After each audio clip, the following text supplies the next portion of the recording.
colleague Liz Dunn at University of British Columbia and I have been studying the relationship between money and happiness. And it seems like a simple relationship, which is we want more money and we want more happiness, so maybe if we get more money, we'll get more happiness. And it turns out that the relationship is really a lot more complicated than that. It's not too surprising to say that money can't buy you happiness. We've heard that phrase a lot, but that doesn't help us understand then what kind of spending will actually make us happy and what kind won't. What we tend to find when we look at the data is that the biggest category of things that people spend on is stuff for themselves. Of course, we need to pay rent or our mortgage, we need to have a car, we need to have food and clothes, but it seems as though people are spending an inordinate amount of their money on stuff for themselves. And the biggest problem from our standpoint as psychologists is the percent of money that you spend on stuff for yourself is completely uncorrelated with how happy you are with your life. It doesn't make you unhappy. It's not like if you buy a lot of stuff, you're miserable, which sometimes we think is the case. It's just the case that it's flat. No matter how much it seems you buy for yourself, nothing really seems to happen. And so in our research, and other researchers as well, we've tried to look at, well, if stuff for yourself doesn't pay off, are there other things that you can spend your money on that actually do pay off in more happiness? And what Liz and I have focused on the most is this idea that instead of focusing on yourself all the time, which doesn't seem to pay off in happiness, when you focus on other people, you sort of reverse the arrow from me to you.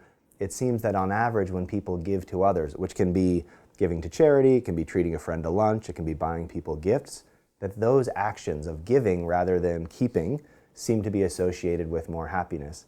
And when we send people out and give them money and tell them to spend it on themselves or spend it on somebody else, people who spend on themselves kind of have the same day they would have had anyway, but people who spend on other people actually have a happier day. So if you think about the idea that stuff for yourself doesn't make you happy, you can think of two opposites of that. One is stuff for other people, so that's kind of giving makes you happier than keeping. But another opposite of stuff for yourself is to think about changing. You can still spend on yourself, but change from stuff to something else. And lots of research over the last decade has shown that on average, when people buy experiences, it tends to pay off in more happiness than buying stuff for themselves. And if you think about it, there's a lot of reasons for that. One of them, which is really critical, is often when we buy stuff for ourselves, we end up by ourselves with our stuff. Think of yourself on your phone, playing a video game, whatever else it might be. You're often alone with your stuff. Whereas experiences, yes, we do some experiences solo, but many, many experiences have built into them that they're social. If we go out to dinner or go see a movie or go on a hike or whatever else it might be, now we're with other people.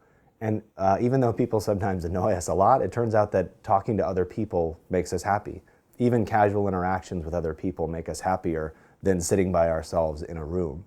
So experiences are more interesting and all those things, but they also actually kind of serve to commit us to spending time with other people. And that's partly why experiences pay off in so much more happiness.